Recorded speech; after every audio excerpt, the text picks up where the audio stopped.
Hi guys, Alberto here. Welcome to the Bedroom Rocker YouTube channel. Today we are checking out the Harley Benton American Sound. This pedal is also commonly branded as Joyo, so it's the exact same pedal made in China, just different branding. I'm gonna quickly run through the functions and controls of the pedal. Then I'm gonna show you a sound comparison recording directly with the pedal and then adding a spring emulation and cabinet simulation via impulse response on top of that. Then I'm gonna show you the recording setup and a couple more samples using different settings. And finally, we move on to the review part.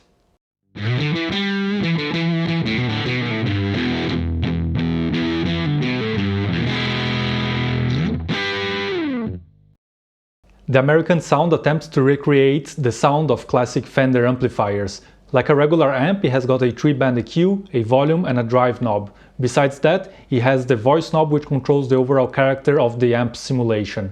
So having the voice knob all the way down gives you a classic blackface sound. So it's very rich on the bottom end and has this nice sparkle top end to it. It's also very clean and high headroom. Turning the voice all the way up gives you more of a tweed sound, so more like a Tweed Deluxe or a Bassman.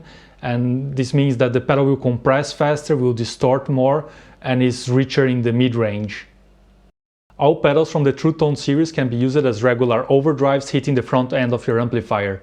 However, I think this is not the best way to use them. They are supposed to be amp simulation pedals, which means that they add a lot of character and a lot of color to the sounds, and placing that into another amplifier sometimes is just a bit too much. So I think the best way to use them is going straight into the effects return of your amplifier. So if your amp has got an effects loop, you can plug them straight into the effects return, and this will bypass the preamp section of your amplifier, and you use the TrueTone pedal as your preamp. The last way to use them is to plug them straight into a mixing desk or PA system or into an audio interface for recording. But again, I wouldn't do that because I think the analog cab simulation in it is not so great. So I usually prefer to add an impulse response after the pedal to have a better mic'd cabinet sound. For the introduction clip, I've played the pedal straight into the audio interface, and then I used Amplitube to add the simulation of a Fender 63 reverb unit and also the impulse response of a Fender 1x12 cabinet. So now I'm gonna play the exact same audio with and without the effects so that you can hear the raw sounds of the pedal itself.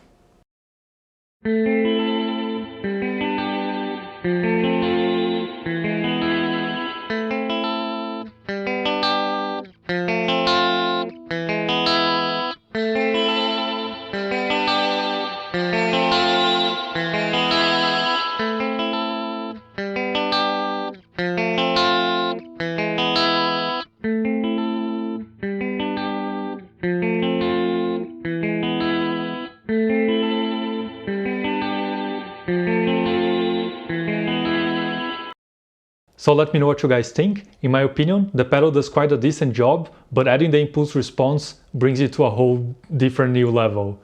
Also, one of the most iconic elements of the classic Fender blackface sound is a lush spring reverb. So if you are recording with this pedal, you definitely have to add some spring simulation in your DAW, and if you're gonna play it live, you should use the reverb from your amplifier or add a reverb simulation pedal. Now I'm gonna show you a couple of extra settings with this pedal. I'm gonna plug it straight into the effects return of my PVA Classic 20 mini head. This amp has got a nice digital emulation of a spring reverb. I'm playing the amp through the Harley Benton G112 vintage cabinet, which is loaded with a Celestion Vintage 30 speaker, and I'm gonna mic the cabinet with a dynamic and a condenser microphone, both from the T-Bone. So let's go.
So let me know what you guys think. This pedal goes for 30 euros here in Europe, which is quite a steal considering all the nice Fender sounds that you can get out of it. I liked quite a lot both the blackface as well as the tweed sides. So I think it has got a nice variety of flavors and also has got way more gain than I expected. It is of course not a high gain pedal, but if you need some juice, you can definitely turn the drive knob up and get some nice saturation, especially on the tweed side. As with most of these TrueTone series pedals, I tend to dislike the extreme settings, so I would not set the voice knob all the way down, neither all the way up, and I tend to be very careful messing up with the EQ because it is very, very powerful. So I think this pedal really shines because of its sounds, versatility, and the price point. If you are a Fender amp player and you want to have a spare amp in case the tube goes bad, you can always carry this in your gig bag. Or also if you are a metal guy and you crank your amps most of the time, but then you need a clean sound for one or two songs, this is also a great option to go into the effects return of your amp and basically add a clean channel to it. And finally, if you want to play without an amplifier at all, so play or record without an amp, this is also a great option. But for this specific application, I would definitely recommend to add a spring emulation and also an impulse response to get a more realistic sound. So that's it for today. In the video description below, you will find affiliate links to the Harley Benton American Sound and to all the gear I have used to make this video. If you use them, I get a small commission that really helps me to get more products to make reviews such as this one at no additional cost for you. If you find this review useful, make sure to hit the like button. And if you want to see more content like this, make sure to subscribe and hit the notification bell to stay tuned for more. Keep on rocking and cheers!